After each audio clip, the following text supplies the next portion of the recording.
with WaveOfActionUK and loads of others. They got blocks set up. Like, is P back in?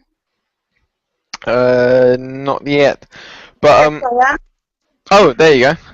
Oh, back. Just hop. That was Yeah, I quick. did that time. All right. But I mean, in regards to the march, then, so what? I mean, probably just best talk about that. So, what are you guys gonna do from the? You're gonna go from the water cannon post, then go to the not the wave of action. Sorry, the People's assembly. Yeah. meditation. The summer solstice meditation at Trafalgar at 11 first. At 11, and then you're gonna go on the underground, and then going to. Yeah. Yeah. Sounds good. You all picked your costumes yet? Yeah. Oh, so with about costumes. Don't was about costumes. They're horrendous. Don't buy costumes online. Like half the shops haven't got stuff. They just take your money and you have to fight to get it back. Yeah. Oh my god. That's the only thing we've had a little issue with is costumes. Other than that, we've everything's just run really smoothly apart from the costumes. So we're just fingers crossed that tomorrow's the last sort of day. Otherwise, couldn't you just get them from? Know what? Surely you could rent them from one of those. Well, Kiki's brought 4 now, and none of them have come. Honestly, I have. Oh my god. Yeah. I can't believe not a single one. No. No. Well, I purchased 2 now. Well, I've done 3. Different places. That's terrible. I didn't know it was so hard to get costumes online. The thing is, people playing fancy dress. They don't. I think that's what they do drop shipping, don't they? So they just put up all the stock and they haven't really got it. They just pray that they could get hold of it, and then they never can. Oh. But Get back to you 2 weeks. I was looking at the block. Yeah. You've got Mark Duggan's family. The one comes to the People's Assembly. Ooh. And all the unions. Yeah. It's looking Who big. did you say Mark Duggan? Have I gone? No, you're there. Yeah. Hello? Yeah. Hello? I can hear you. Can you hear me? You were saying about Mark Duggan? Yeah. Yeah, we can hear you. We can hear you. Mark Duggan's family and everything to be there, and there's lots of unions. You've got the firemen, you've got the NHS and things like that. It's looking like it's going to be quite big on Saturday at the People's Assembly. Mm. It's hard to get. Yeah. And our patrons got like 300 down. I don't know how many will come, but that would be fantastic if it was 300 sat in Trafalgar, but they never normally all come. Yeah. Well, you never know, really. There is one thing with any sort of disabilities, we've realised there's no sort of tube station that's going to be great for wheelchairs. We're a little bit worried about that, but if there's anybody on call to give us a hand with wheelchairs to getting down steps and up steps, because we'd like everyone to be involved. Mm. Isn't Trafalgar a bit of a nightmare though when it comes to that kind of stuff? Like a lot of stations are a nightmare when it comes to that kind of stuff. It's almost like they don't like disability. Yeah. Well, yeah. Oh. It's Yes, not, I guess. it's not very free roam for people anymore. I've noticed a few comments on DPAC and places like that the disabled are feeling really left out a lot of the time because the facilities aren't as available as they used to be. They're stuck. A lot of them can't even get to London. Well, I think the thing is also to do with the lack of people now in the underground as well. I was stuck yesterday. My Oyster card for some reason didn't work. I had money on it and it didn't work. And I tried to look for somebody. All the cashier point were closed, and there was I think one person that was just walking around the whole station, obviously talking to a load of people trying to deal with it. And it's just, It's a joke. It's just bizarre now. How can you have one of the busiest underground networks in the world, one of the biggest cities in the world, and there's like one person per a couple of tube stations? That's Borosphere. Oh yeah. Great. Cut, cut, and cut. Yeah. Speaking of Boris and water cannons, are they officially in now, or is it just what he said? He's bought that. He's purchased them. He's purchased 3 from Germany, but they eked it out because of them being dangerous. They're trying to eke it out of their what they use because they're dangerous. But he's purchased them. He has not yet got permission to use them. But I mean, purchasing them is the equivalent of, I mean, basically. If it all kicks off, they're going to be used anyway, aren't they? Whatever happens. I mean, yeah, the police aren't going to say, oh no, we can't use that. Oh, there's no signed bit of paper for us to go and squirt a bunch of protesters with chemicals and blow their eyes out. Because that's My all it God. there is nothing. What, 2010 was the last time anything like any form of anarchy has actually happened, and that was caused by a misjustice. Do you know what I mean? It was where it stands now. We've got a bunch of there's families coming to these events. There's like people who they don't need squirting with water cannons. There's just no need for it. We're just saying no to things that they're doing. They do not need to go this far. I mean, the next thing you're going to hear, I mean, the next big headline is going to be child squirted by water cannon. I can see it happening. Eventually, it's going to happen. Yeah. Yeah. Because I mean, it's not just about the, because in the end the police are just people in uniforms. But when you give people a uniform, when you give them power over somebody's land, when you give them a weapon like that, which is a weapon, you know, you can phrase it however you want. People are going to use it. Yeah. And they're going to get reckless with it. They ain't going to get permission. The badge poll that went through, and it got protested so much that they put it through anyway. They didn't give a shit what we thought. They just put it through anyway. So the same will happen with the water cannons. They're not going to give a crap what we think. They'll put it through anyway. So we might as well say, yeah, they're in. Because they're not even guarding what people think. I mean, do you not feel... At the moment, it's like they just stand there constantly sticking 2 fingers up those. You know, fracking and everything's going to get pushed through, despite the fact that the majority of people... Well, that's the problem, I think, in general. There is no democracy. Mm. It's not bad.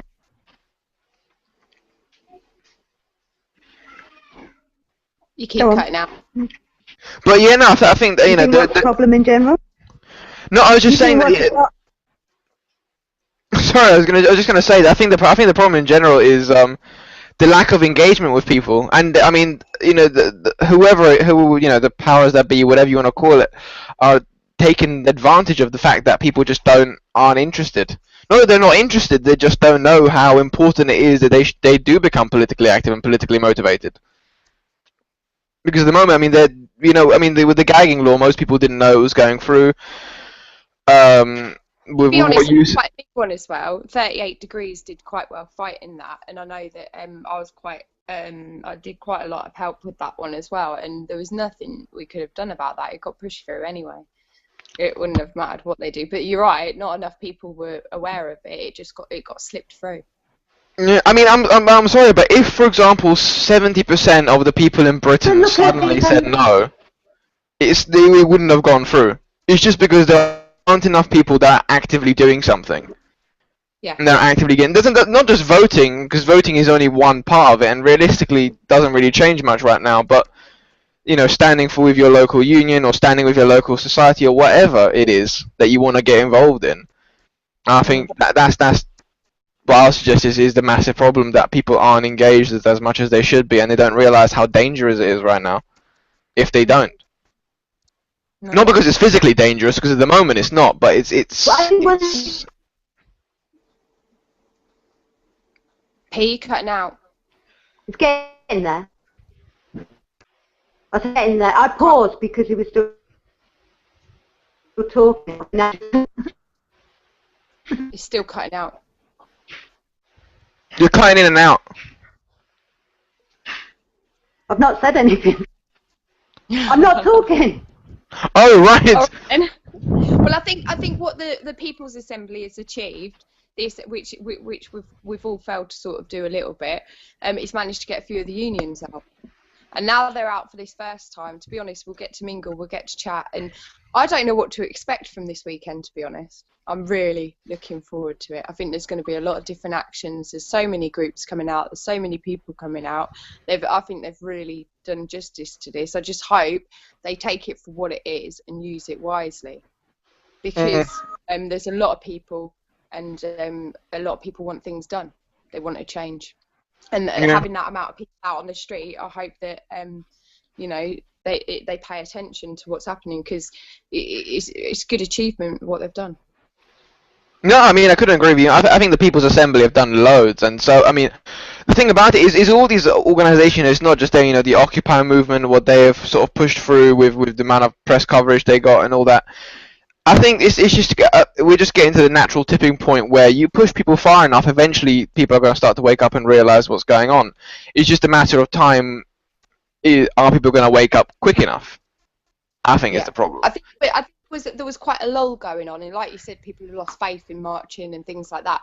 But I think what this has possibly done is, at the beginning of this month, I noticed there was a few splinter groups. There was 3-4 different groups, Wave of Action, you had People's Assembly, all this stuff, and now they're all sort of coming together all at one point, and that was all on one day. And I don't know how it's managed to happen, but whether it's a mention of Russell Brand going or not, I don't know, but something has made a lot of people want to turn up on Saturday, because it's going to be big.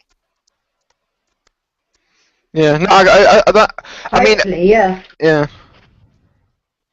Well, I have quite a bit of faith. I think it should be.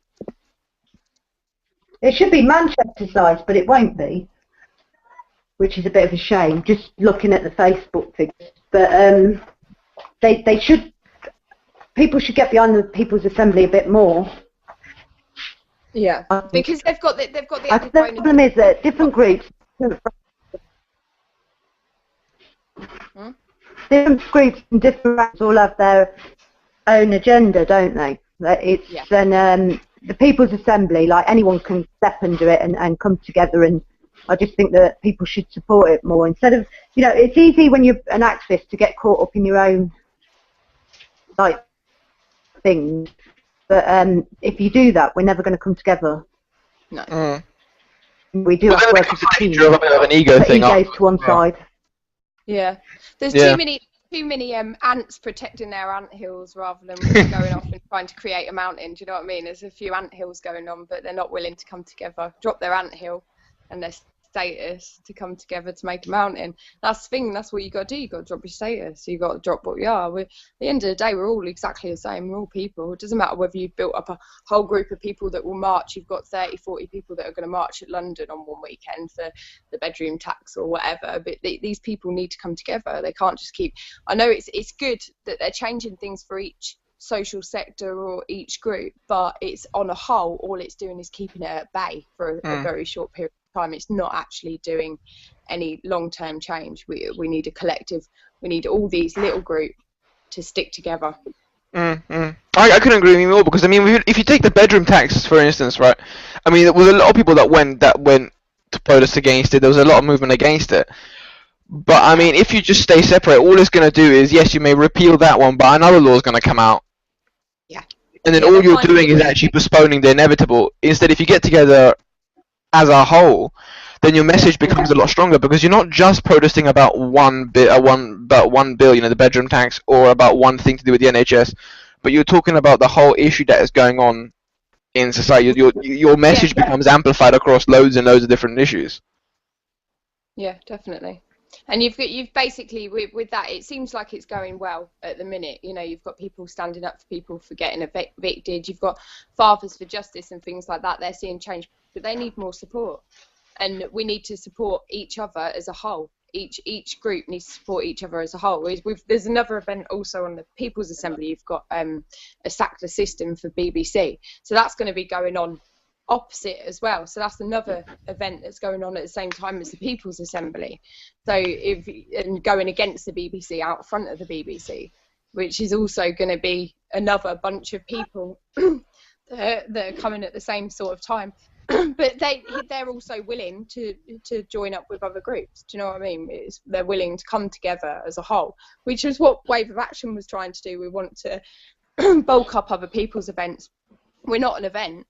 We just go to events to help people, and we you know, create to get people to come to and stuff like that, but not in itself, it's not a specific event for anything. So, but the idea actually with Wave is that we all take a bit of responsibility ourselves and be the change that we want, and take actions. And that's hopefully what will happen eventually, is that people will start contacting us saying, I've put this protest on to save my village hall, and we'll hashtag it Wave of Action, you know, and give them a little bit of publicity and what have you, just to show that everybody's individual actions against everything that is going on, because everybody's out against different things like we covered, you know, and if we can all just bring it together, and then if we can start actually telling us of events, we can start putting it out and start getting our going to your events. But the thing is, at the minute, because there's so many small little events going on every week, there's probably an event every day, to be honest. There's absolutely no way you can attend all of them. This is the only problem. We can't bulk events up because there's so many. People aren't knowing which ones are going to be the big ones. People aren't knowing which ones there's only going to be 2 or 3 attending. And there's a lot of people who click, they're happy clickers. They like to click going, and they're actually not, you know. There's a lot of that going on, so you can never be sure what's happening. And people need to give credit to the ones that do arrange these marches. They don't just happen overnight. They take a lot of time. They take a lot of everything. They're really hard to, you know, get a march to come together and get it built and stuff. Well done to people who do it for the first time, you know. Yeah, I mean, there's loads of credit that needs to be due to the organisers and stuff. I mean, for any sort of event of any kind, if anyone's ever organised an event of any kind, they'll know how hard it is to not just organise it, but to get people to attend. That's the hard part. And I mean, I think that, you know, you're talking about an issue also with the internet, which has been a godsend, but also a bit of a crux for a lot of people, a lot of organisations, where you get people that, you know, instead of before they have felt like, okay, how do I feel better about myself? I go out and march. Instead, now they can feel good by just clicking a like or writing a status update. So fair enough, do that as well if you want to, but you're not gonna create any sort of relevant change sitting in your room. I think we need a bit of honesty. I think we need people to start being a bit more honest. So if they're not going to attend, not to click, not to say they are, and to be honest, just say, look, I don't go to events. I'm happy to bring a revolution online. That way we can be sure we know, you know, because when you're catering for an event as well, if you've got a lot more saying they're coming to the event, you end up over catering, or, you know, or because not as many people come on. There are percentages. People say, oh, you take this amount and take that off, that's what's going to come, but that's just not the case. You just, whatever comes. And that's how it works, you know, because this event, the People's Assembly, what is it, 2K going? Yeah. Well, Mitch's event, the Freedom March, no, the March Against, I can't remember which one, the Freedom March or something, that was stated that 2K were going, and only 250 turned up. That's a hell of a Jesus, that is a... Yeah, and I think there was a big crackdown on happy clickers at that point, because people were starting to get sort of annoyed with people saying they were going and not turning up, and I think that's why I think we're seeing a lull in people clicking attend, which I'm grateful for in a way. I think you're overconfident. They still click happy. I still see the same people. They're going to 10 events in different towns on the same day, so they ain't going to all of them. Click maybe. I understand why people click going, because you want to be able to comment, you want to be able to share it because you support it. Click maybe, you can still do all them things. Yeah. You can come, and if you can't. But it's always better to have more than under. Yeah. And the big thing is where it puts us most advantage with police, because like when they thought 2,000 people were going to the Freedom March, they had a lot of police there. You know, we had 2 officers each, I reckon. Yeah. Yeah. There was and we were marched along. but we were very controlled because they thought there was going to be 2,000 of us. They thought it was going to be the like Wave of Action. March. No, that was at the Freedom March. Yeah, the Freedom March. Oh, right. Yeah. And But, the thing is that they'd walked around, they totally intimidated the person who actually was hosting the march, and that put people off of having that caused a big confidence thing within marching as well, because it actually frightened the person. You know, when you've got police walking around going, where's so-and-so, where's so-and-so, it's really intimidating, and it shouldn't be allowed to happen. But having said that, it was her own fault. Sorry, but it was. She rang the police and gave them her name. You know, you can't say I'm organising this and then expect them not to come up and want to talk to you and see what the plans are. Yeah. But this is the thing, when you've got first marches, you don't always... They don't always know the rules. They get pulled and lured into things that aren't always, you know, helpable. And it was her first march, weren't it? Yeah, it was. And there you go. And really good for a first march. Really, really good. But whoa, the police turnout was humongous. It was massive. That's the problem, you know, like people, you got your school of thought. You inform the police, you don't inform the police. But if you are going to inform the police, you know, either get somebody else to do it for you, send a letter in anonymously, or give your name and sort it out. You're going to have to talk to them at the event. You can't just hide the entire event. No. According to me, the police kept coming up to me, you such and such, and I was like, no, I'm not. No. Yeah, they went round and round. They really were. They were heckling quite badly, and that. Really? Yeah, it was really quite bad. I think she did. She left early in the end. It was, wow. Yeah, it was. But you know, very brave of her to ring up and put her name to something like that. It's not something I'd have done. I'd have just marched. There's a good point. How about some tips on how to actually start a march if someone were to start their own march, and what to do? Don't do it. Don't do it. There's a post on the Wave of Action blog, and that talks you about how through how, you know, to get your little group started, say, like for any issue, whether it be local village hall or fracking or anti-corruption. And I'd say that the best thing to do is to try and get local people, I think. Yeah. Yeah. And local papers are really good. They'll pick up on anything. And if they think there's a sniff of a protest, they'll start pissing their pants. You know what I mean? They will go, no. So if you, say like when I did the No UCG Warwick with Gareth, what we did was we contacted the local papers and we booked a village hall. We said we're having a meeting, this is what concerned us, invited people to come. All the local press printed it because they thought that, you know, it's the fracking and things like that. We then went to all the local Facebook pages, free ads, the exchange sites, you know, all your local things where people, because it doesn't matter if 99% of the people think, oh my God, what's that crap? You're looking for the other people that are local to you that are going to help you.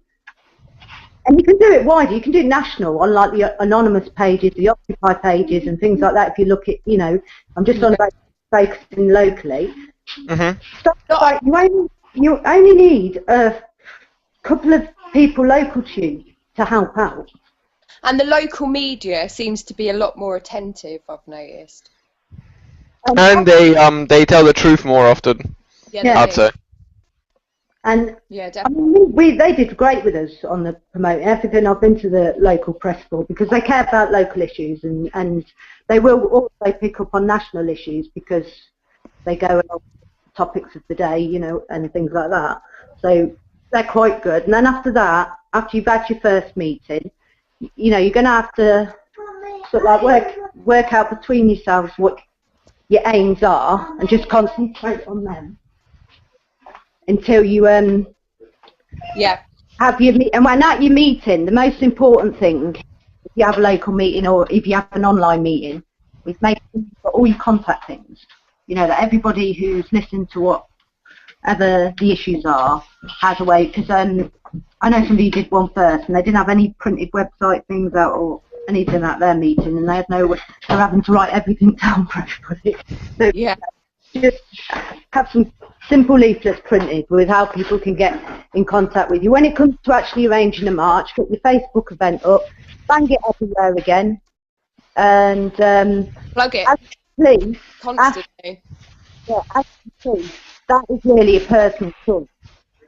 And I think, yeah, coming down, you need to get personal with people. You need to make sure people, if I take every opportunity I can to inbox people, message people, comment on them, and personally get to know them and speak to them on an individual basis. I do make the Facebook rounds quite often if I can. And I think that's the best way, is personally speak to people and see whether it will affect them and whether that will help them. Because what a march is really, it's a guide. That's all it is. It's a guide for people to come to, and I think a lot of people need to start taking responsibility. You know, there's certain things we'd like to be able to locate, things like toilets, things like that, and everything, and that kind of thing. But it is a guide. It's a guide for people to come out and say no to whatever they want to say no to. It's, you know, we can't a march. If people really want to come out, they, you know, bring your sandwiches, bring your drinks, you know, that kind of thing. There's always a toilet somewhere. The only problem is closest one to Trafalgar seems to be McDonald's, which they get absolutely heckled by Anonymous and things like that when they go in. But you know, you've got people coming out, and a lot of people do expect you to have things already prepared for them and done for them, and it makes arranging and organising a march really difficult. And I think, you know, we're all big boys and girls. We can get ourselves dressed in the morning, but that kind of seems to be what it is. I think a march is a guide for people to attend and to say no together. With the police, you either, if you stand in, tell them that if you plan to march a set route, then you're supposed to inform the police, but that is personal choice. Really. Yeah. Because there is a school of thought that by that it's like non-compliance. By not telling them itself, it is an act of protest. Civil disobedience. Civil disobedience. Then there's those that, you know, that it scares them. To be frank, they don't want to get into trouble. They feel like they're doing something wrong, and they've been told they have to fill out paperwork, so they do. And we've now got these little police officers filming us at marches now, making people feel even more worried and nervous. So you know, they're right in your face. They've got their cameras out, and they're like right at you, like, you know, and it's intimidating for people. But at the end of the day, they know who you are. They know what you're doing, and people need to stop being worried, because if you're worried about it, you're already on the list. So I wouldn't worry about it anymore. I mean, if I was to organise a protest that I knew was going to be huge, I would tell the police, to the fact of having St John's ambulance and all of that there. Yeah, and for protection of people who, you know, like kids and that being around, just in case there are things. We've all learnt from the mistakes of having, you know, certain people causing issues and stuff, and that's going to happen at every. The only reason it doesn't always happen at all of them is because they're so big you can't see them happening. So I think they just need to. It's just a pity we have to call the police to get the emergency services to be in that kind of area, because I'd completely forget them and just have the ambulance service. Yeah. But at least we'll have firefighters. Talking of ambulance, have you seen the G4S sponsorship on the NHS ambulances? G4S working in partnership with NHS. Yeah. Oh, well, that is just lovely, isn't it? Yeah. A very, very terrible security organisation, security used very, very loosely. Well, that's the charge. Working with social services and the NHS now. Oh, did you hear that they are getting on that same topic? They're also investing. Obviously, you know how Britain doesn't have any money for welfare and anything like that. Of course, you know we're broke apparently. They're spending, I can't remember how many million on new cadet programs to get more young people into the army. Yeah, they want the national service. They want that. They want that. Yeah, they tried to go for the national service, but I don't think they're calling that anymore. They're just going for cadet schools. They're linking the army with all the state schools. and Cameron pledged 200 state schools by, I can't remember, I think it was by the end of this year or something, that would have their own cadet wing within the state school to try and get as many young people to sign up And die. to die for the brilliant country that they live in. Die for oil and money and petrodollar and everything else there. That's, you know, we take it, we want it, we take it. That seems to be the way. We've put a lot of. Someone was saying it earlier. We call it our troops. They're not our troops because they're not fighting for Britain anymore. I refuse to call them our troops. They are not our troops. They're the troops of whichever corporation needs them to go into whichever nation at that given time. Might as well refer to them as mercenaries almost. Yeah, it's disgusting what's happening with Iraq at the minute. I can't believe it's going ahead, and I can't believe there's not people out in the streets already over there. It should be.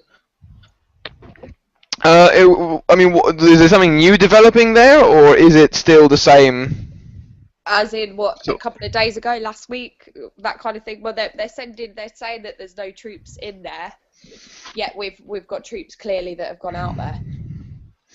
Yeah, I think the way they get past that, though, it's like when the George Bush scandal came out, you know, with Blackwater, when George Bush declared that the American army was actually pulling out of Afghanistan and Iraq, and what actually happened was, yes, they were pulling out national troops, but they were just replacing them with double the amount of private armies over there.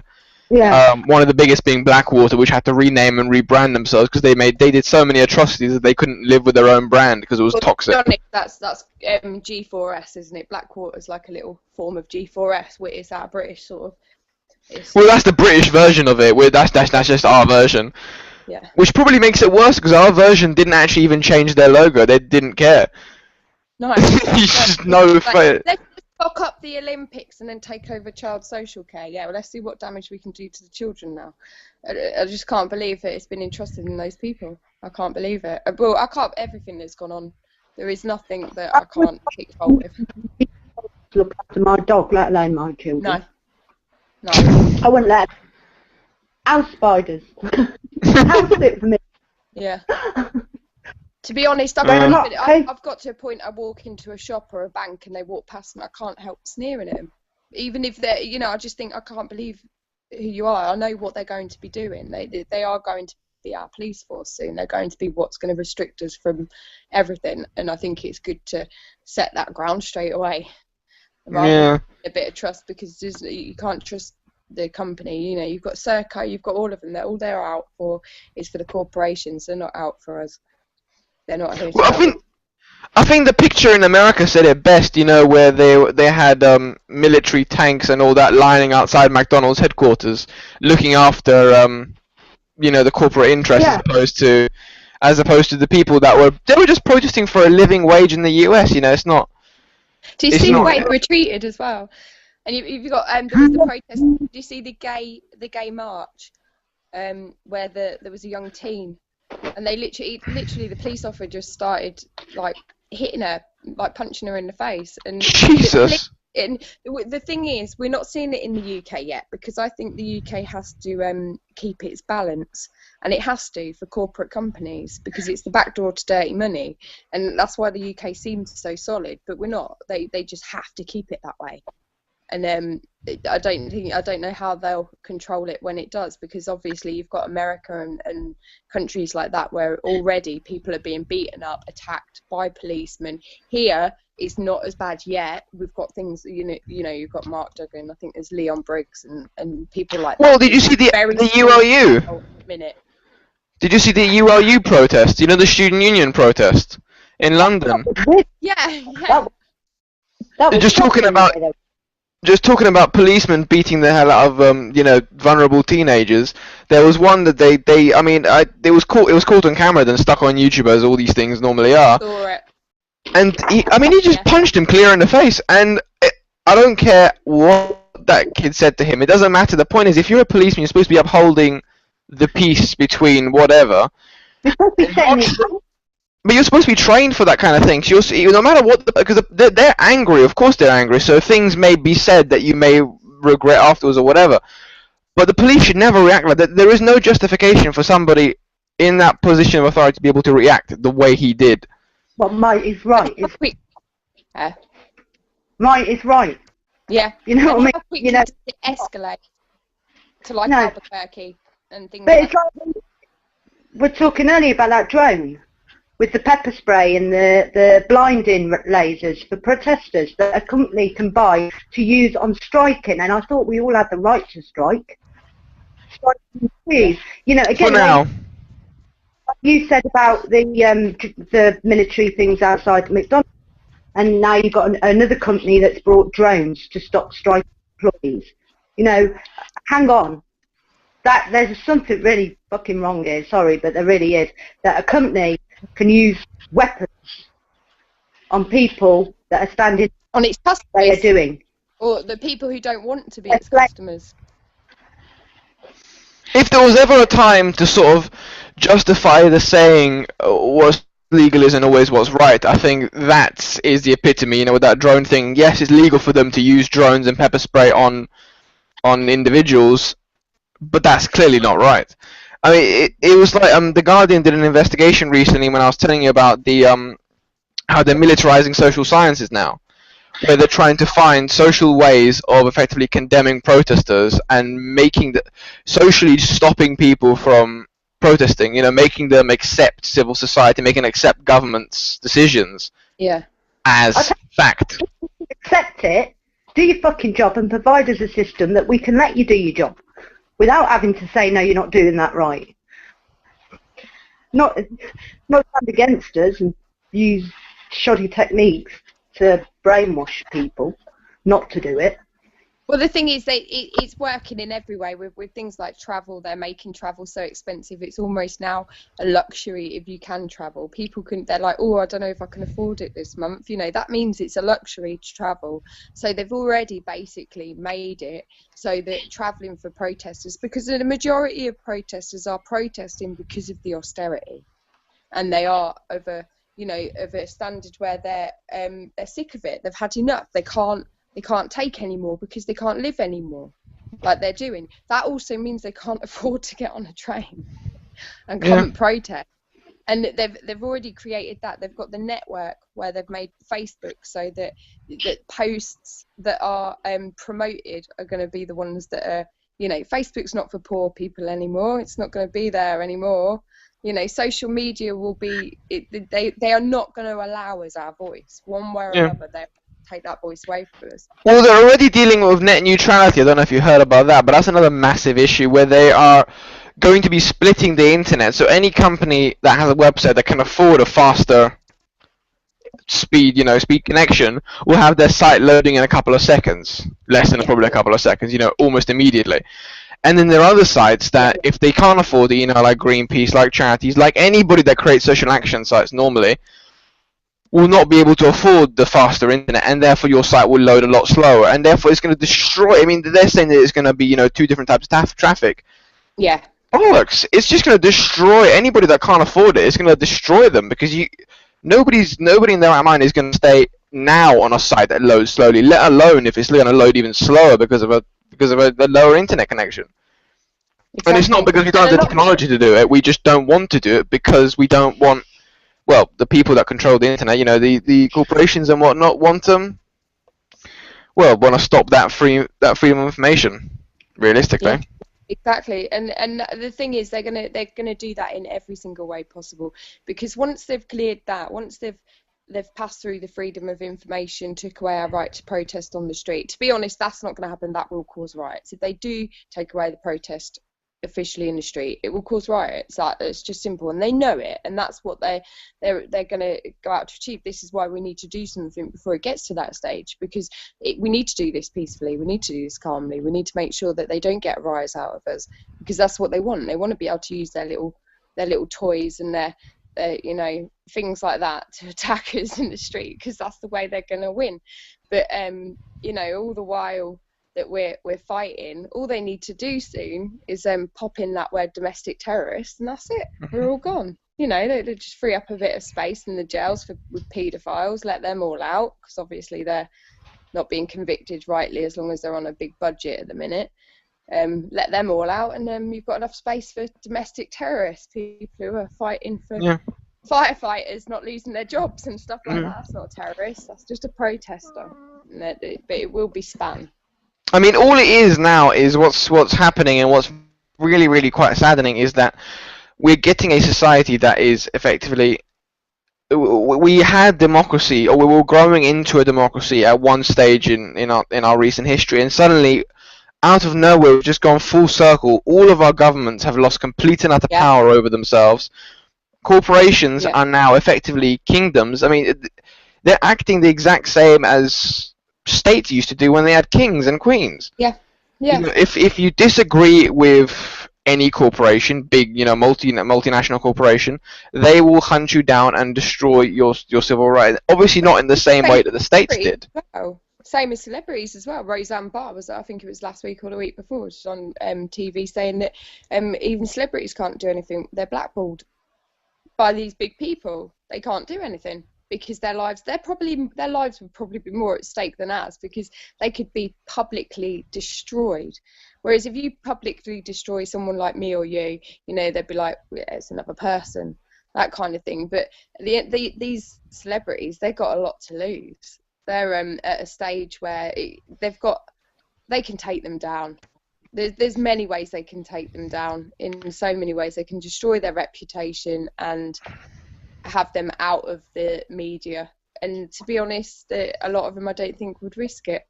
Well, a lot of them wouldn't, and I mean, with celebrities though, there's a bit of a thin line and double-edged sword there, because a lot of them made their money and are in the business because of their lack of, their ability to ignore what is going on in society around them and do whatever they need to do to get into power.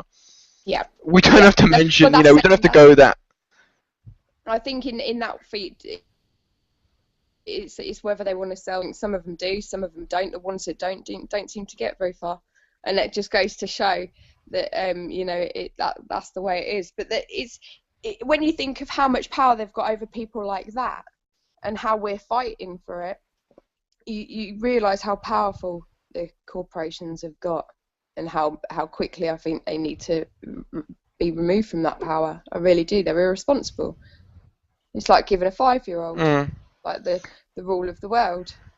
Obviously there's a corporation. Yeah, well, always going to put profit before people. Whenever you say I'm giving a 5-year-old the keys to the world, I always think of George W. Bush. Oh God. Giving him Yeah. I think that's an insult to every 5-year-old on the planet. Actually, I'm sorry about that. But, I mean, that was yeah. That was a lunatic. But I mean, I think it's a sad fact when you realise that you see all of our ancestors and so forth that fought for votes, that fought for the rights that we now have, and we're just handing them all right back. They were given to us by the state with the blood, sweat, and tears of our previous generations, and now we're effectively saying, okay, thank you very much. Here you go, corporation. This is what they were never given. They were never given to us, I don't think. We thought that they were stolen from us in the first place because they are a right. That means you are born with that, and no one can really take it away from you. So their laws sort of like fancily stolen from us, and we fought blood and sweat from. They weren't given to us easy, and we are just handing them back. Yeah. I mean, if you go far back. UK is absolutely pathetic when it comes to being told what to do. You get people moaning in the playgrounds at schools and things like that, going, "Oh, but this isn't fair." And what are they going to do? Nothing. They'll just sit there and take it. That's because, I'm sorry, in the nicest way, UK are pussies. We just put up with it. Yeah. That's why we are where we are. That's why we're not at war right now, because there's nobody gives a shit. They're just like, oh, right, then we'll just send our kids to school from 8 o'clock in the morning till 6 o'clock at night. We don't like it, but we'll do it anyway. Not the fact that we give birth to that flipping thing, and I'll bloody bring it up how I want to, and I will look after it. It's my possession. Nothing to do with the government, and that's what people have got to realise. These are our children. We give birth to them. We bring them into the world. They're part of us. They're our blood, our spit. They're everything. Yeah, no fucker deserves that right, apart from me. Me and their dad. And that is it. That is it. And people have got to wake up and realise what's happening is they are taking people. They are taking them and using them as a commodity. And that's what our kids mean to them. And now they have a power over our kids. And it should never be that way. We should take the power back. They are our children. And that's even for the adults. They're our children who are losing their, it's our grandmothers and our grandfathers losing their pensions and jobs and things like that. These are us. And we need to stand up for ourselves. Yeah, I mean, there's a reason why. I mean, if you look at British history, we've never had a revolution in this country. And I mean, yes, those rights, as P said, those rights were taken from us. But I mean, if you look at recent history, we managed to win them back for a short amount of time, I think, from the state. But if you look at it, I don't even think it was that. I mean, I think in Britain, what was happening is that they saw what was going on in France. The French Revolution, the guillotines they were killing their own royals, and they were effectively fighting for themselves. And then what the powers that be saw in England, it's almost like they had a crystal ball in the sense of France. They were like, shit, if I don't give these poor people something, if I don't give them a carrot, the vote, or some social rights and so forth, we're going to get removed. Yeah. Well, I've had somebody I put on there the other day, having a little bit of a problem at the Vodafone demo. And I was like, please, people, would please attend. The police might be attending. And someone's even put under it going, I'm not coming. I'm stupid. I don't want to get arrested. And you think, no, you don't. But you'll happily sit there and moan that you've got no money. Not the fact that Vodafone's not paid their taxes since 2011. And you wonder why you've got no money when you've got these corporations going around and doing this. These companies that get away with it. But you'll sit there and say, oh, no, I won't get arrested. No, of course you won't. And that's why we're never going to have a revolution at this chance. It's just not, because people just aren't willing to put themselves out. They're just not willing. Yeah. And I mean, you don't have to, what's it called, go out and there are so many different ways you can get involved. It doesn't necessarily have to be the aggressive social action route. If you didn't want to, you could write stuff. You can vote, I guess. There's also that, but there's so many different ways that you can effectively do your bit as such. Have you ever the UK is lazy as well, in a way that a lot of people don't do things because of the effort to put it in. They'd rather just carry on. It's easier. But I think I think we've just been conditioned first. Because if you look at it, I mean, we were the first industrial power, therefore they had to condition the British people first before they conditioned anybody else. So I think we've just been conditioned longer to put up with this, because British people historically are rioters. We've been rioting since the day the English country was set up. I'm sorry. And then after the 19 are definitely going to be rioters. Have you seen them in a supermarket when they don't get a packet of sweets? The what? The next generation, they're going to be rioters. Have you seen them in the supermarket when they don't get a packet of sweets? They think that they've caused compliant people, but what they've done is they've caused outright. The next year you've got ADHD, these kind of things coming in, a lot of hyperactive kids coming in, and a lot of parents that are. I think there is a lot more parents that are awake. I think there is. So if we miss it, and if all goes well, I really don't think the next generation will put up with it. Look at the students. They were a lot more tougher. They stood up for it a lot more. Yeah, but it's just a matter of this. The people will wake up. It's just a matter. I think it's almost like a bit of a race, because you can't push people so much without them doing something or without them waking up. It's just a matter of time of who's going to do it first. Are the government going to crack down? Well, not even the government, because it's not them. Are the powers that be, whatever you want to call it, going to crack down quicker than the people waking up to the point where they don't have anything to wake up about anymore because there's nothing to fight about because everything's been lost? Or are they going to be able to wake up quick enough to be able to reverse this? Yeah.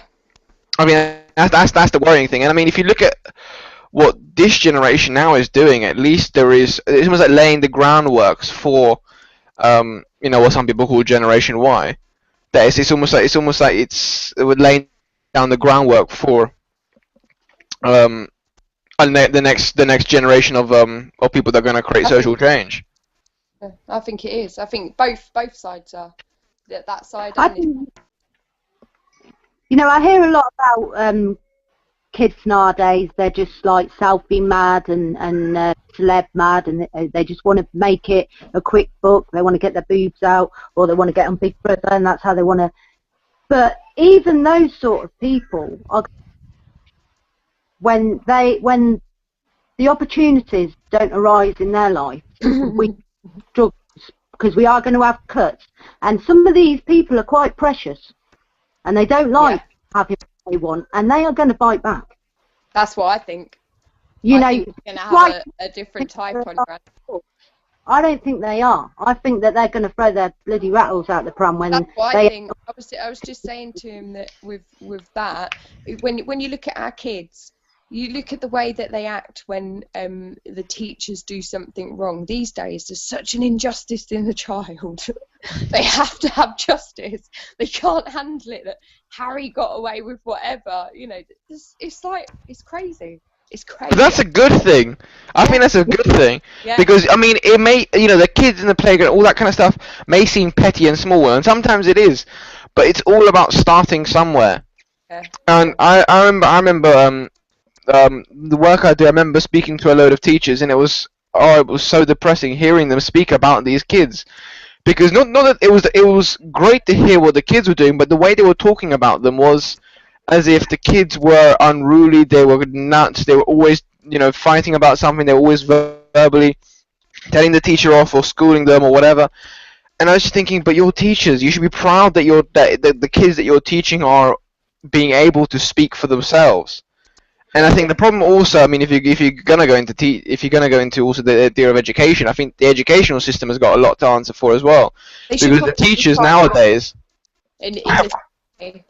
they should teach them in a fun way. They should teach them in a way where they're learning something, not parrot fashion them to a point, because they might as well do parrot fashion again, because that's what it is. It's copy and learn. Kids, listen and learn. Listen to what I do and do as I do and do as I say. There's no imaginative thinking there anymore. No wonder kids are going flipping crazy. They can't think for the only time they get to think for themselves when they get home, and then they go back to mum's house. And then they got homework, and then they got whatever. Yeah. And I mean, I've graduated recently, and I remember when I was going through my GCSEs and A-levels, I'm quite passionate about history, I really love politics and all that, but I remember when I was going through it, or the GCSEs and so forth, I almost lost interest in it. Because every time I'd find something interesting that we studied or whatever, I'd ask the teacher, try and investigate, and then they would say, oh, it's not in the exam, don't worry about it. Yeah. And it's like, well, what do you mean don't worry about it? I thought we were studying this topic. Why can't I talk? And all they're teaching kids to do is to pass exams. Which then also means you're taking credit away.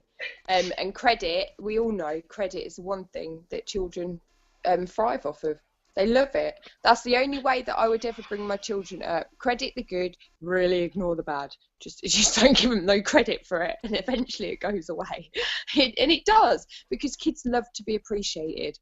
And that's what they love it. They love to be told that they're good at something. They love the praise. Teachers aren't giving praise because they've got nothing to be praised for. It's now just a production line of from one end to the other.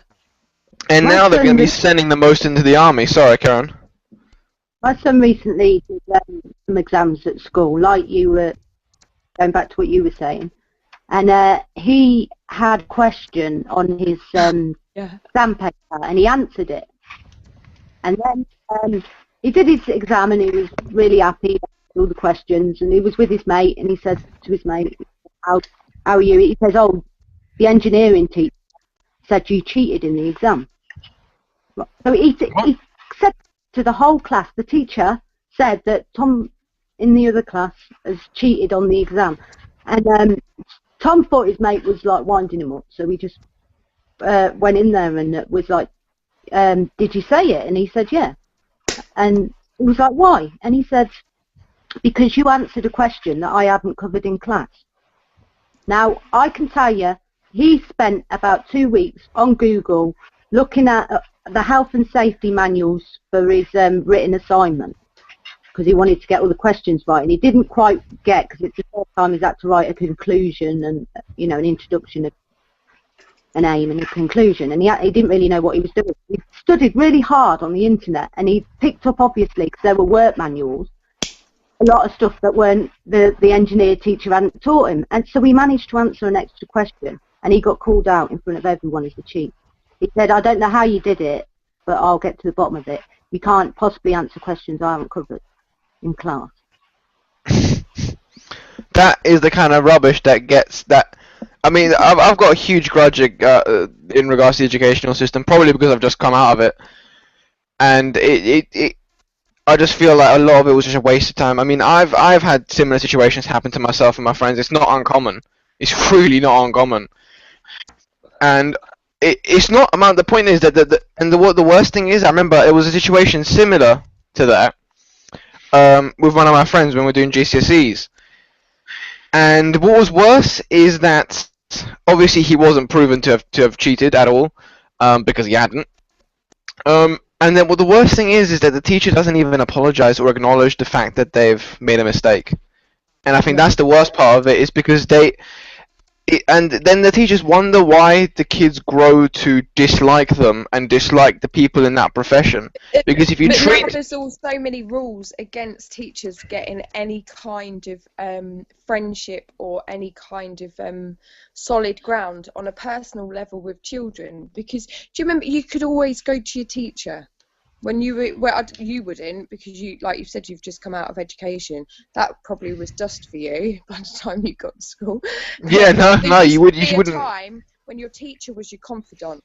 They were the person you went to. It's like, just, yeah, come and talk to me, blah, blah, blah. And you could go and talk to them. You had almost like a bond with them in a way where you could trust them as an authority. That's gone completely, because I think there's so many tick boxes, forms, and things that teachers have to do. They're not allowed to put sun cream on kids. That's a load of bullshit. It's not in the rules, sorry. It's not in the rules that they can't put sun cream on the kids. That's just followed by schools. Now, they're scared to go against it. I think that's... Oh, parents are so fucking happy that they won't. They're like, you can't have this, you can't have that, because yes, I ran a youth club. I couldn't even play Bulldog. Now that's a time-age classic game that we've played for generations. You have to put the tail on them, and they have to pull the tail off. You're not allowed to play Bulldog. Really? Yeah. Yeah. It was banned. When was it banned? We must have been about 12. It was banned quite a while ago, wasn't it? It is so hard when it comes to kids. So the end, you have to risk assess everything. And I'm not being...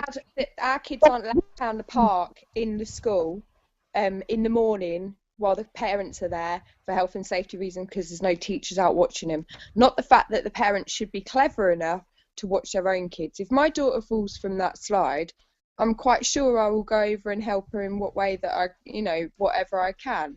But you can't rubber-proof your kids. I mean, it's gonna happen.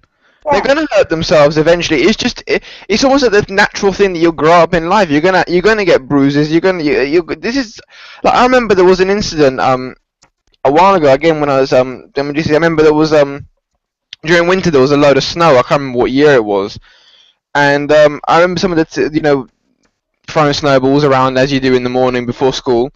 And I remember one of the teachers, one of the kids threw a snowball at one of the teachers, and they joined in. One of the parents reported him. Yeah. For joining in because it's against health and safety. And ever since that day, every time there was snow on the ground, they had to pour salt over the whole thing and turn it into some disgusting slush, which ended up turning it into water, and it actually got more dangerous because people started slipping on it, because then it turned into ice. Yep, and this is where it's right. P's right. The parents are just just as much the same, teachers, and then this is all because Michael Gove has destroyed education. These academies are a cesspit. They're disgusting. I took my son out, and when my daughter gets to the age where she goes to academy, she'll be home educated as well. They are not going into any of his academies. No way. There is no way. I'm so happy that I've ended education with the time I did, because I'm so glad that I'm not going through because I mean we speak to quite a lot of GCSE and A-level students with the work I do, and the educational system is changing so much for the worst. It's ridiculous. It's completely changed to the point where I don't even recognize it anymore. And it's so funny because we did an investigation and a research into political education in schools, and there isn't any. And a lot of young people are calling for more education in regards to politics and democracy and how it works and what they can do, how to get involved. Huh? Not allowed to do that unless you go to Eton. Yeah, no, of course not. And what was funny is that Michael Gove didn't even respond to us. We covered most schools in London, sent him over a report, and obviously he didn't. I mean, no, sorry, we did get a letter from his secretary, I think it was, saying that we'll be happy to know that politics is covered in the curriculum, and in fact it is 1 hour in 1 year during year 10. Great. Which is obviously enough to cover all of what you can do. Sex education, that is. That's even less. So they're taught. That's less than RE. That's less than religious education. Yeah, but religious education, they use that quite a lot in school. My son spent the whole time in religious education, colouring pictures of Buddha and Jesus, and I'm like, it's fucking 12. What's he doing colouring in pictures of deities? I don't know what it's like a little teacher break, I think. It's like, hey, I think so. Go off. That's it. I used to refuse to let my kids be taught it. I said, unless you're going to cover every one of them, and there's a lot. Yeah. You're probably getting into probably millions when you get down to all the nitty gritty, and everyone's going to get the say. I said, they're not doing. Yeah, I don't think it should be right that Christianity is taught as a soul unless you go in. All right, there's C of E schools. If you want Christianity, go to a C of E school. I'd rather my child learn a multi-religion and learn what each religion is different. And there's just no time for that unless you did a scheduled curriculum where, from the start of education to the end of education, you'll have covered every single religion there is, and that's the only way that you should do it. To be honest, I don't think religion should be an education. I don't think it should. It shouldn't be. No. If you have a choice, if you want to choose to study, to learn about that, then you should do it in your own time. That shouldn't be part of education. History. It really shouldn't be. History, because that's what it is. It's history. Cover it in it, which they do cover it in history. So I don't see why they have to go over it in a lesson where you're colouring in bloody picture. I don't know what they're doing there. I mean, I remember in year I think it was year 8 and 9, we were half of my class were obsessed with Taoism, and we kept asking why we weren't being taught it. We wanted to be taught it, and they were, oh no, you can't, because it's just Christianity, Islam, and Hinduism that we could only cover. That's it. That's it. You can't do anything else. I think kids would appreciate being taught different, because, like, I think is it Hindu? It's quite hippie. Almost a hippie kind of, in a way, in itself, in a religion. And I think it's a more fun sort of one to learn. Not that I'm not religious in any way whatsoever, but I think the ones where they're all dressed up and they do different things, and you got shaman, things like that. I'd rather learn about those things. I don't want to learn about... But I don't think you should be doing that in school. I think if you want to learn about that, because, I mean, in the end, it's someone's belief. I mean, someone could start a religion that worships kettles, and if there are enough people that follow it, that turns into a religion. What are you going to do? Put that in schools as well? Yeah. I mean, that's all it is it's there is a book which is Holy Scripture. Someone believes in a God. There's different sort of aspects to it, but in the end, it's all hearsay. The UK are very weak. Like before, I said when you give them a guide, they can't just have a guide. They have to have a leader at some point. And I think where religion goes, it's almost like a step up. It's their crutch. They have to have it, because otherwise there's nothing. They don't know what else is going to happen. I'm quite happy with the knowledge. There's something somewhere, and it does something, and I'm happy with that. And I just try and do the best I can every day. And if I do that, I'm happy. I don't need somebody to say, right, if I do this, can I definitely have like a signature that I'm going to go through those pearly gates? Because that's just, I think it's just people are so weak, they need that.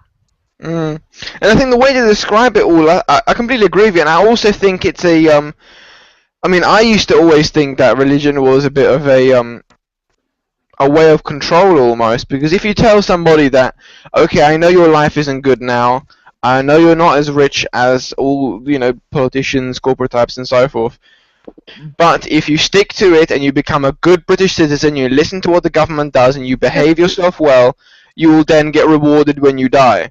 Mm-hmm. And it almost seems very convenient that everything that religion teaches is always to do with obeying and government. It can never be proven. And this is the thing, yeah, all right, it could happen when you die. Right, you've got the tickets to heaven. What has that done for your family? Because at the minute, this is the life that's important to me.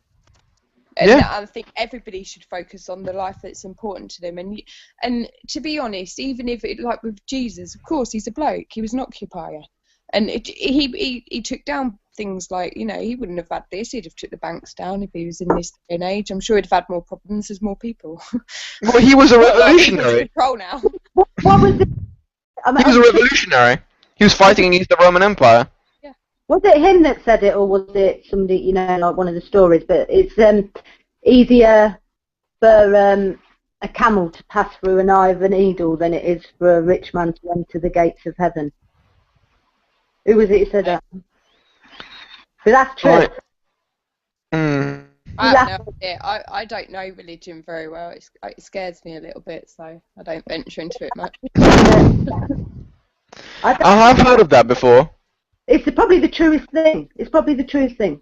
Because it is impossible to have money and be a good person. Because there's always somebody that needs something more than you. Yeah. I mean, the whole idea of tax and so, like we were talking about earlier, is a perfect example. I mean, if all the corporations suddenly decided to pay tax, they're not going to go bankrupt. You know, Amazon's not going to suddenly become poor. Another company's not going to suddenly become poor. They're just going to be a little bit less well off. Yeah. Maybe have a yacht less. If the boss should never earn 10 times more than its lowest earner, its lowest earning employee. I love that, and I think that should be a standard anywhere. I think the UN should push that through, but they never will. No. Brilliant. I think it's a massive idea. Minimum wage shoot up. Although my idea is class, I would have a monetary system.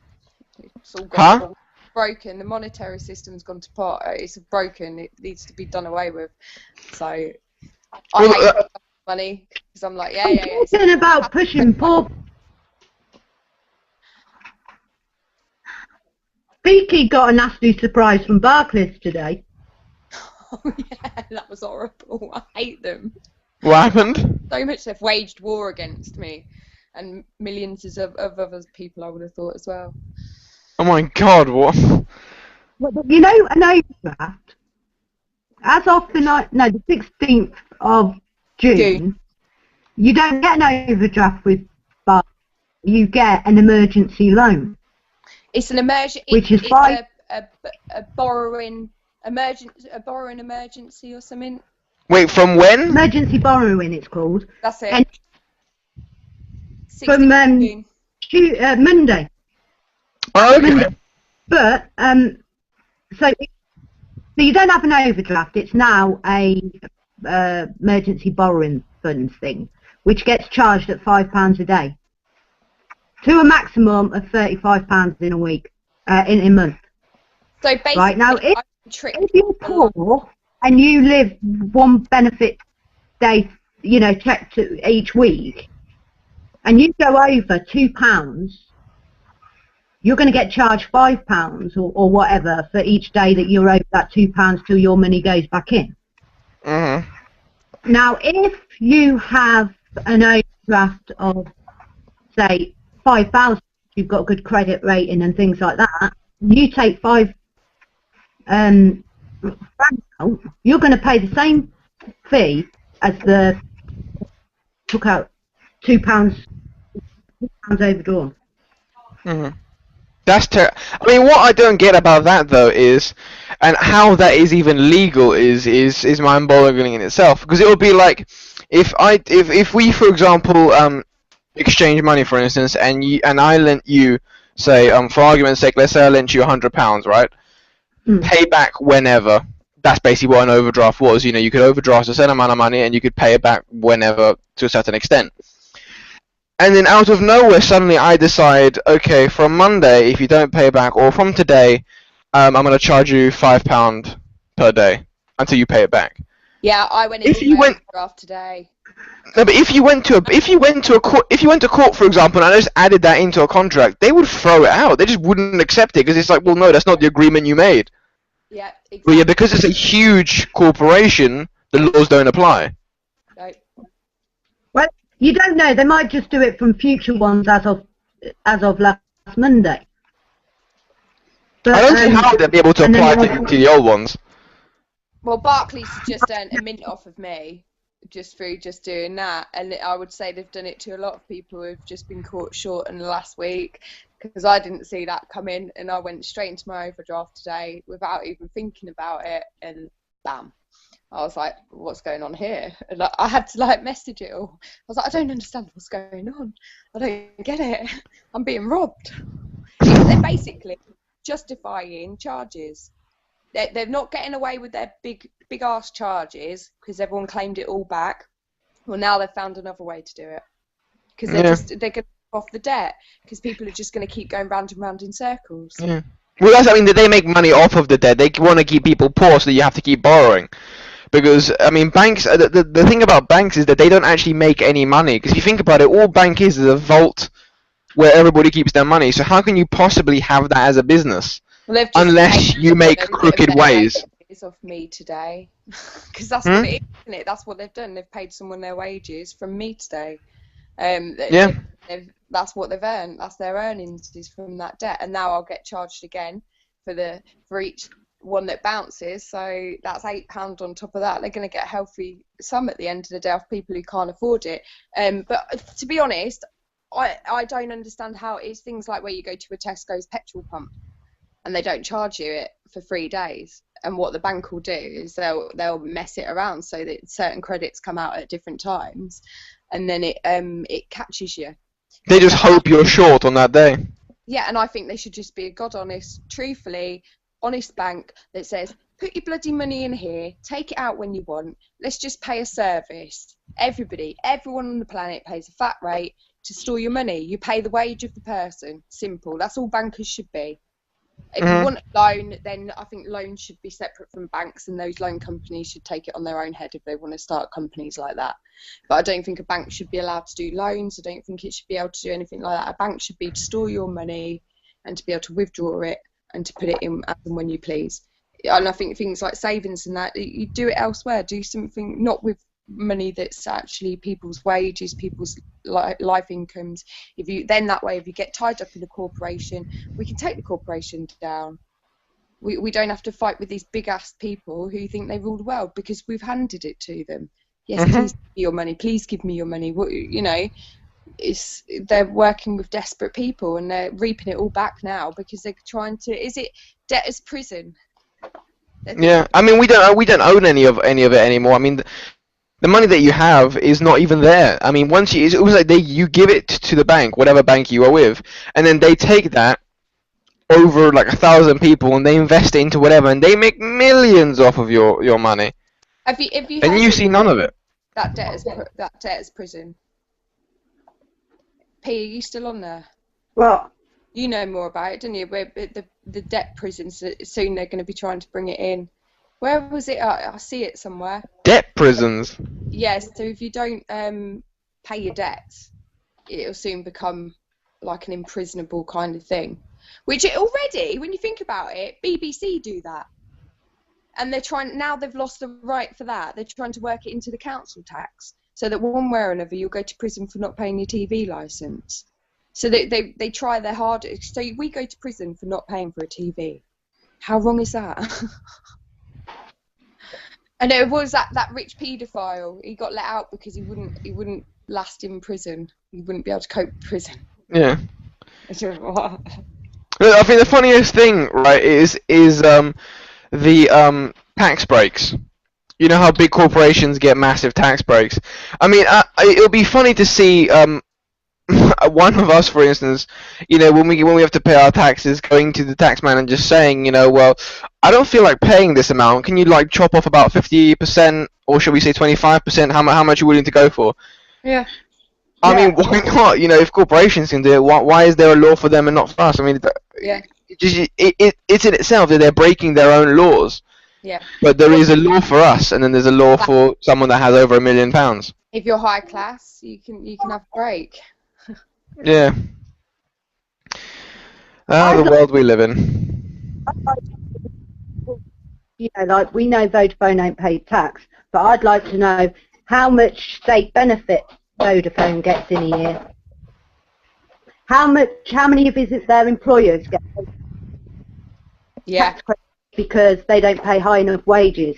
Their wages me, so why can't I know how much it's costing me? Which comes back to the thing that people who are taking those wages and moaning about the wages and not having any money need to be the ones hitting the streets and standing outside these places like Vodafone and Boots and Amazon and stuff like that and saying, where's our wages? You should be paying your tax.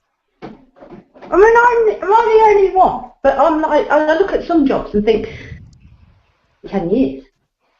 The wage for that job has barely got 10 years. What? Am I the only one who looks at jobs and looks at salaries and thinks that the wage for that particular job has been like 10 years? Oh, yeah. In terms of, like, if you've got... Yeah, the cost of living, boy, that shot up. Yeah. Yeah. I mean, they're not living wages anymore, some of them. I mean, the minimum wage isn't a livable wage anymore. No. It was always an insult, that minimum wage.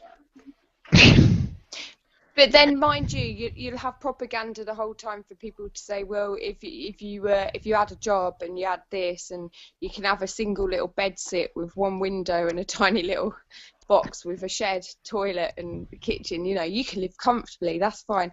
Yeah, fine, you can live. I wouldn't call it comfortable, and I wouldn't call it not at all. You can't. It's not fair. It's just not fair. I mean, the realities of it, I think, is that we've come to a point in society's life that, I mean, capitalism, when you talk about capitalism itself, you need, capitalism works when you have competition. The trouble is that competition eventually in all industries is going to die out because, you know, look at the media, for instance. Eventually all the small media outlets got bought out by the bigger ones that succeeded in the competition, have now won, monopolized the market, and are now stagnating. And I think the whole system is going to that point, that it's now stagnating. And what's happening is that it's not justifiable for people to live like crap anymore, simply because we have the technology to make more than enough food to feed everybody on the planet twice over. We have more than enough space to house people in not $3 or $4 million mansions, but in decent accommodation. You know, and I'm talking about people in Africa and China as well that live appallingly. You know, we can house everybody, we can feed everybody. Yeah, we so can. The economy that we have doesn't fit the world anymore. I think it's certain people don't fit the world, and I think certain people are making it certain, like you said, corporations, governments, companies, whatever, the money makers are past their sell-by date, and people know. Yeah. It was needed for a time, I think, and now it's moved on. Yeah. Every age ends. You know, like the Ice Age ended. Yeah. You Now know, capitalism's... Yeah. And then something new will come along, and whatever it'll be, whether it's better or worse, will be down to what we do. Down to whoever... Yeah. Yeah.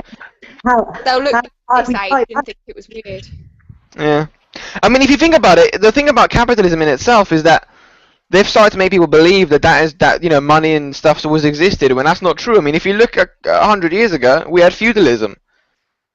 Yeah. Money wasn't even a thing. You know, you didn't even have the right to leave your land. You were owned by your lord. And then the right of debt bondage, or you know, the wage slavery came into effect, where you effectively weren't owned by a person, but you were owned by paper or gold at the time, and then it got turned to paper. And now we're moving on from that, and I think whatever comes next, either it's going to be a society without money, where people are judged on their abilities as opposed to judged about how much money they have, or we're going to go into another sort of autocratic state, not state, autocratic corporatist. I kind of think we still have our slave papers. That's our birth certificate. I read this thing on the history of birth certificate, and it goes from, like you were saying, to the Lord's time. And then I think it went to, like, the parish. Where, like, birth certificates, you were owned by, if you didn't have a house and land, you were owned by the parish, the church.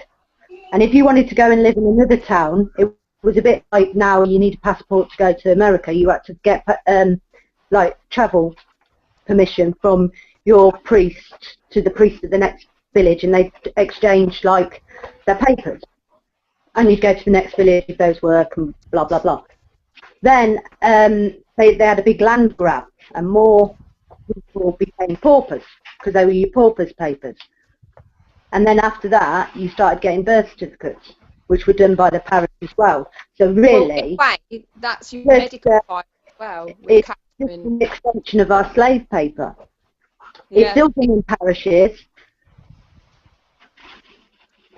They do that everywhere now with things like your medical files and things, so you can't register with a doctor that's not in your catchment area in its own way. That's like saying you can't go from one area to the other without being watched. And you now, if you're in social housing, you're controlled no more different than you were back in those days. Yeah, because if you think about it, like if you're in one parish, you had to apply to another parish. If you're in social housing, which most people on benefits and most modern day paupers are, you have to apply to the next parish. You have to apply to the next council to get to go and live in that council. And if you haven't got a connection or you haven't got a job there, they'll tell you to piss off. So they are our slave papers, really. It's not really changed. The poor people are definitely contained. They've just got new words in and glossed it up a bit. Yeah. Well, it's just moved with the times, like everything else. In America, they now have something ironically named the Freedom Chip, which you can choose to have it implanted into your children if you want. And Sarah Palin was pushing it forward, so you can imagine what good that could do to your child. Great. Well, it was good times to come, eh? Yeah, I got to head off now, but yeah, no, it's very good times to come. Great things. Are you're going to be there Saturday, aren't you? For the People's Assembly, yes. Are you coming for the action first? For the meditation, 11 AM. Yeah. Yeah. I won't ask you if you're Yes. dressing up or not. Huh? I won't ask you again if you're dressing up. I'll leave you to decide that one. But yeah. We'll see you Saturday then. See you Saturday. Yeah, it's going to be great. See you later, guys. See you See ya. Huh? Bye. Bye. Bye.